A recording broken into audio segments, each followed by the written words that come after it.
Hello viewers, welcome to my channel. ఒకప్పుడు mass మహారాజా Raviteja cinema అంటే minimum guarantee movie. అతని mass cinema తీసి దానికి ఇంకొంచెం మాస్ టచ్ ఇస్తే అది ఖచ్చితంగా హిట్ అయ్యేది. ఆ లిస్ట్లో బెంగాల్ టైగర్ సినిమా కూడా ఉంది. 2015 డిసెంబర్ 10న ఈ సినిమా ప్రేక్షకుల ముందుకు వచ్చింది.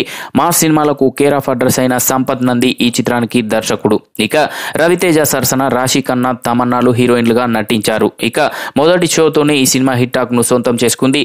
హీరో ఎలివేషన్స్, కామెడీ, బీమ్స్ అందించిన మ్యూజిక్ ఈ సినిమాకు ప్లస్ పాయింట్స్ అయ్యాయి. ఇక ఇటీవలే ఈ సినిమా రిలీజ్ అయి 9 ఏళ్లు పూర్తి చేసుకుంది. మరి ఫుల్ రన్ లో ఈ సినిమా ఎంత కలెక్ట్ చేసిందో లుక్ చేద్దాం.